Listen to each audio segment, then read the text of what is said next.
ఏదైతే లిక్కర్ కుంభకోణం కేసులో ఏసీబీ కోర్టు మొత్తం ముగ్గురికి బెయిల్ ఇచ్చింది. టోటల్గా ఇప్పటికి నలుగురికి బెయిల్ ఇచ్చినట్టు, మిథున్ రెడ్డికి మధ్యంతర బెయిల్. ఇంకోటి, ఇటీవల సుప్రీంకోర్టు రీతూ చాబ్రియా కేసులో స్పష్టమైన తీర్పు ఇచ్చింది. దర్యాప్తు పూర్తి చేయకుండానే దాఖలు చేసిన అసంపూర్ణ ఛార్జ్షీట్ సిఆర్పిసి సెక్షన్ 167(2) ప్రకారం నిందితుడికి లభించే డిఫాల్ట్ బెయిల్ హక్కును దూరం చెయ్యలేదు అని తేల్చెప్పింది. డిఫాల్ట్ బెయిల్ చట్టబద్ధ హక్కు మాత్రమే కాకుండా రాజ్యాంగంలోని అధికరణం 21 ప్రకారం ప్రాథమిక హక్కు కూడా అని సుప్రీంకోర్టు పేర్కొంది.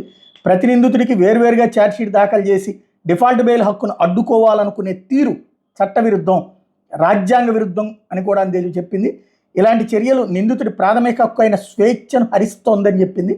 అసంపూర్ణ లేదా పలు భాగాలుగా ఛార్జ్షీట్ దాఖలు చేయడం ద్వారా రాజ్యాంగం ప్రసాదించిన ఈ హక్కును కాల రాయలేరని కూడా సుప్రీంకోర్టు చెప్పింది అంటూ, డిఫాల్ట్ బెయిల్ రాకుండా ఉండేందుకు అసంపూర్ణ ఛార్జ్షీట్ దాఖలు చేయడం రాజ్యాంగ విరుద్ధం, డిఫాల్ట్ బెయిల్ అన్నది ప్రాథమిక హక్కే కాకుండా చట్టబద్ధ హక్కు అని చెప్పింది అన్నటువంటి పాయింట్ని బేస్ చేసుకుని ఏదైతే ఇప్పుడు బెయిల్ మంజూరు చేసింది. నేను మొన్ననే ప్రస్తావించాను, డిఫాల్ట్ బెయిల్ ఆటోమేటిక్గా వచ్చేస్తుంది, దీంట్లో ఇవ్వడం కామన్ అన్నటువంటిది.